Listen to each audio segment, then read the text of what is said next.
బంగాళాఖాతంలో మరొక అల్పపీడన ద్రోణి ఏర్పడుతున్నట్లు తాజా సమాచారం అయితే రావడం జరిగింది. అయితే ఈ యొక్క అల్పపీడన ప్రభావం అనేది ముఖ్యంగా ఏ జిల్లాల మీద ఎక్కువగా చూపిస్తుంది? ఎక్కడెక్కడ ఏ తేదీ నుంచి వర్షాలు అనేటువంటివి మొదలవబోతున్నాయి? ఈ వివరాల గురించి మీకు క్లియర్‌గా ఇన్ఫర్మేషన్ అయితే అందజేస్తాను. దీంతో పాటుగా రానున్నటువంటి 24 గంటల పాటు తెలుగు రాష్ట్రాల్లో వాతావరణ పరిస్థితులు ఏ విధంగా ఉండబోతున్నాయో కూడా మీకు కొంచెం ఇన్ఫర్మేషన్ అయితే అందజేస్తాను. మీరందరూ కూడా తప్పకుండా వీడియోనైతే ఎండ్ వరకు చూసి ఇటువంటి లేటెస్ట్ వెదర్ అప్డేట్స్ కోసం ఛానల్‌ని సబ్స్క్రైబ్ చేసుకునేసి రెగ్యులర్‌గా పెట్టేటువంటి వీడియోస్‌ని ఫాలో అప్ చేస్తున్నాను గైస్. ఫస్ట్ టైం ఛానల్‌ని చూడడానికి వచ్చినటువంటి వాళ్ళు సబ్స్క్రైబ్ చేసుకునేసేయండి. అలాగే ఒకసారి టెలిగ్రామ్ గ్రూప్‌ని కూడా విజిట్ చేయండి. అందులో కూడా మీరైతే జాయిన్ అయితే అవ్వండి. డిస్క్రిప్షన్‌లో అయితే లింక్ పెట్టేస్తున్నాను. ఇక లేట్ చేయకుండా టాపిక్‌లో గనుక వచ్చేసినట్లయితే మనకు ఈ బంగాళాఖాతంలో అండమాన్ నికోబార్ దీవుల సమీపంలో మరొక అల్పపీడన ద్రోణి కొనసాగుతూ ఉన్నట్లు ఇప్పటికే వాతావరణ శాఖ అధికారులు అంచనాలు వేస్తూ ఉన్నారన్నమాట. ఇదివరకే మనకు 2 రోజుల క్రితమే వచ్చినటువంటి మొంతా తుఫాను ప్రభావంతో మన ఆంధ్రప్రదేశ్ రాష్ట్రంలో పలు జిల్లాల్లో భారీ నుంచి అతి భారీ వర్షాలైతే కురవడంతో ఇప్పుడిప్పుడే ప్రజలందరూ కూడా కోలుకునేటువంటి నేపథ్యంలో మళ్ళా కూడా ఈ బంగాళాఖాతంలో మరొక అల్పపీడన ద్రోణి అనేది రాబోతున్నట్లు హెచ్చరికలు జారీ చేస్తూ ఉన్నారనమాట. అయితే ముఖ్యంగా వచ్చేసి ఈ అల్పపీడన ద్రోణి ప్రభావంతో రాష్ట్రంలో ఎక్కడెక్కడ వర్షాలు ఎటువంటివి కురవబోతున్నాయి అనే విషయం గురించి అయితే మీరు తెలుసుకోవాలి. దానికంటే ముందుగా రానున్నటువంటి 24 గంటల్లో వాతావరణ పరిస్థితులు ఎలా ఉండబోతున్నాయి, దీని గురించి చెప్పాక మీకు దాని తర్వాత ఆ అల్పపీడన ద్రోణి ప్రభావం అనేటువంటిది ఎక్కడెక్కడ ఏ తేదీ నుంచి చూపించబోతుంది అనే విషయం గురించి అయితే కొంచెం బ్రీఫ్గా చెప్తాను. ఓకేనా? అయితే మనకు రాష్ట్రంలో ఆంధ్రప్రదేశ్ రాష్ట్రంలో వచ్చేసి ఈరోజు రాత్రి నుంచి రేపు ఉదయం లోపల ఈ కోస్తాంధ్ర జిల్లాలు ఏవైతే ఉన్నాయో ఆ జిల్లాల్లో విశాఖపట్నము, విజయవాడ, కాకినాడ, విజయనగరము, ఓకేనా, ఈ రాజమహేంద్రవరము ఈ పరిసర ప్రాంతాల్లో అక్కడక్కడ ఒక తేలికపాటి జల్లులతో కూడుకునేటువంటి వర్షాలు అయితే పడతాయన్నమాట. అంతేగాని అంత ఎఫెక్ట్‌తో కూడుకునేటువంటి వర్షాలు అయితే పడవు. అందులోనూ ఈ తుఫాన్ ప్రభావంతో కూడుకున్నటువంటి వర్షాలు అయితే కాదనమాట.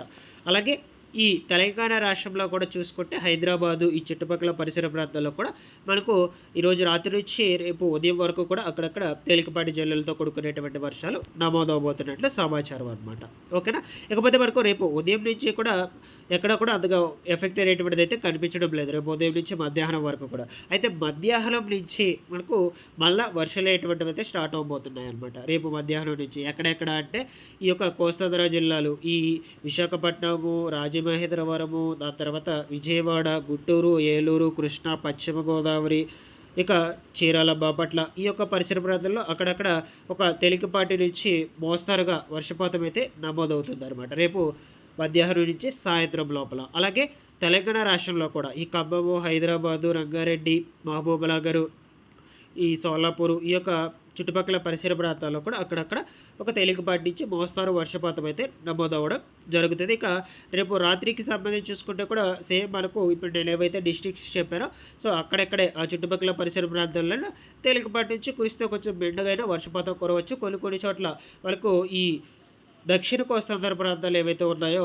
వీటికి సంబంధించి కూడా రేపు రాత్రికి మనకు వర్షాలు అయ్యేటువంటివి అయితే ఉన్నాయన్నమాట. తిరుపతి, ఈ చిత్తూరు, అనంతపురం ఈ యొక్క పరిసర ప్రాంతాల్లో అక్కడక్కడ కొన్ని చోట్ల మనకు ఉరుములు మెరుపులతో కూడుకునేటువంటి వర్షాలు కూడా పడబోతున్నట్లు చెప్తూ ఉన్నారనమాట. అంతే ఇవి వచ్చేసి మనకు తుఫాను ప్రభావంతో కురిసేటువంటివి అయితే కాదనమాట. న్యాచురల్గా కురుస్తున్నటువంటి వర్షాలు. దీంతో పాటుగా రేపు రాత్రికి కూడా మనకు తెలంగాణ రాష్ట్రంలో పలు జిల్లాల్లో కూడా ఉన్నాయన్నమాట వర్షాలు అయ్యేటువంటివి. ఓకేనా? ఈ విధంగా అయితే ఉన్నాయి రానున్నటువంటి 24 గంటలకు సంబంధించినటువంటి వెదర్ రిపోర్ట్స్ అనేటువంటివి. ఓకేనా? ఇకపోతే ఈ యొక్క బంగాళాఖాతంలో కొనసాగుతున్నటువంటి అల్పపీడన ద్రోణి గురించి అయితే తెలుసుకుందాం. ప్రస్తుతానికైతే మనకు ఇది అండమాన్ నికోబార్ దీవుల సమీపంలో కేంద్రీకృతమైనట్లు చెప్తూ ఉన్నారనమాట.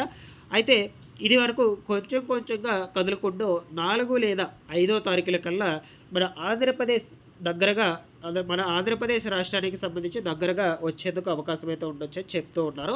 ఇది దగ్గరగా వచ్చే కొద్ది ఆల్మోస్ట్ ఆల్ మనకు 4, 5వ తారీఖుల నుంచి వర్షాలు అనేటువంటివి ఒక మోస్తరుగా స్టార్ట్ అయిపోతాయి అనమాట. ఇది మనకు వచ్చేసి చూడొచ్చు మీరు స్క్రీన్ మీద చూస్తున్నటువంటి వెదర్ రిపోర్ట్ ఇమేజ్ వచ్చేసి మనకు ఎప్పుడు అంటే 4వ తారీఖున ఎర్లీ మార్నింగ్ అంటే ఉదయాన్నే ఓకేనా? దానికి సంబంధించినటువంటి వెదర్ రిపోర్ట్ ఇమేజ్ అనమాట. ఆ రోజు ఉదయం నుంచి కూడా మాక్సిమము ఈ ఆంధ్రప్రదేశ్ మధ్యస్థ జిల్లాలు ఏవైతే ఉన్నాయో, ఆ జిల్లాలకు సంబంధించి వర్షపాతం అనేటువంటిదైతే ప్రారంభమైపోతుందనమాట. అది కొంచెం ఎండుగా అయినా పడొచ్చు, కొంచెం ఎక్కువగానే నమోదయ్యేందుకు ఛాన్స్ కూడా ఉండొచ్చనమాట. మీరు గనుక ఇక్కడ అబ్జర్వ్ చేసినట్లయితే ఆ జిల్లాల పేర్లు కూడా చెప్తారు. గుంటూరు, బాపట్ల, ఓకేనా?